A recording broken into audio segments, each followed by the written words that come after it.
tumekuwa tukipata majibu ya serikali ndani ya bunge hili ambayo hayatekelezeki zaidi ya mara 4. Je, Mheshimiwa Naibu Waziri yuko tayari kujiuzuru endapo ikifika Mei mwaka huu mkandarasi hajakwenda site kule Bondeni City kwa ajili ya kuanza ujenzi wa stendi ya kisasa? Lakini la pili, kumekuwa na baadhi ya viongozi wamekuwa wanatoa kauli za kwamba mchakato wa ujenzi wa stendi umekwama kwa sababu ya mbunge. Je, serikali iko tayari kutoa majibu kwa wananchi wa jimbo la Arusha mjini, ni nini hasa kinakwamisha kuanza kwa ujenzi wa stendi?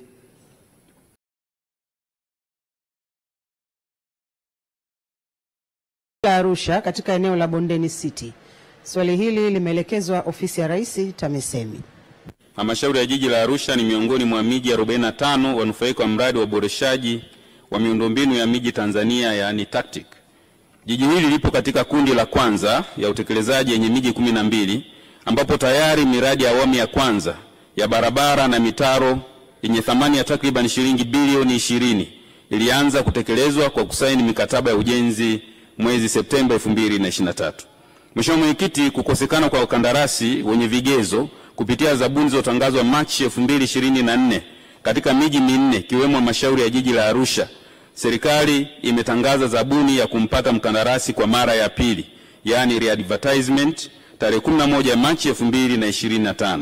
Mchakato huu unatarajiwa kukamilika mwishoni mwa mwezi Aprili 2025 ambapo mshindi atatangazwa.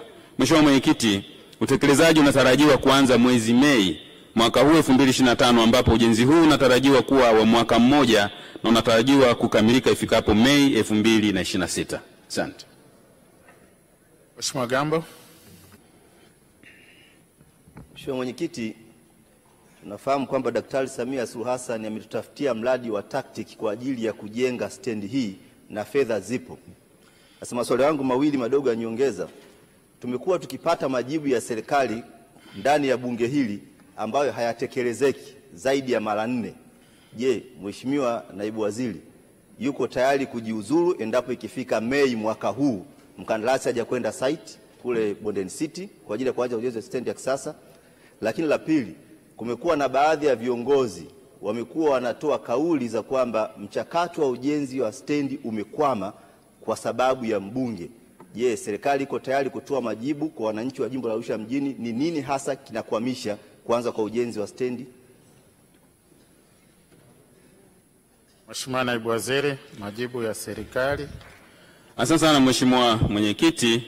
Kwanza nianze kwa kumhakikishia Mheshimiwa Mrisho Mashaka Gambo, mbunge wa Arusha mjini, kwamba tunafahamu ni kweli serikali imekuwa na dhamira ya dhati kama ilivyo dhamira Mheshimiwa Rais wetu Dr. Samia Suluhu Hassan kwa kutenga mabilioni ya fedha kwa ajili ya ujenzi wa stendi na miundombinu mbalimbali katika jiji la Arusha.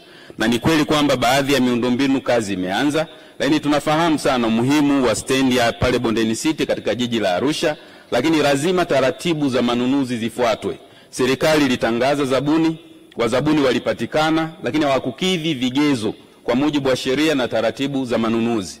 Na serikali isingeweza kuendelea kumpa mkandarasi ambaye hajakidhi vigezo, ingekuwa ni ukiukaji wa sheria. Kwa hiyo nimhakikishie tu Mheshimiwa mbunge kwamba dhamira ya serikali ni thabiti, iko pale pale, na sasa tuko hatua za mwisho za kumpata mkandarasi, na tunaamini ifikapo Mei mwaka huu ujenzi utaanza na utakamilika ndani ya wakati ifikapo Mei mwaka ujao 2026. Lakini pili, Mheshimiwa Mwenyekiti, si kweli kwamba Mheshimiwa mbunge wa Arusha mjini ndiye anayekwamisha ujenzi wa stendi ya Bondeni City. Si kweli, kwa sababu taratibu za manunuzi zimekuwa zikiendelea na kumekuwa na mapungufu kwa makandarasi waliopatikana, na serikali imeendelea kuhakikisha kwamba inafanya re-advertisement ili mkandarasi sahihi kwa mujibu wa sheria apatikane. Kwa naomba niwahakikishie wananchi wa jiji la Arusha kwamba Mheshimiwa mbunge wa jimbo hilo amekuwa akifuatilia mara kwa mara, na serikali hii sikivu ya awamu ya 6 itahakikisha inatekeleza mradi huo kwa wakati. Asante. Mheshimiwa Suma Ikenda Fyandomo. Asante Mheshimiwa Mwenyekiti kwa kunipa swali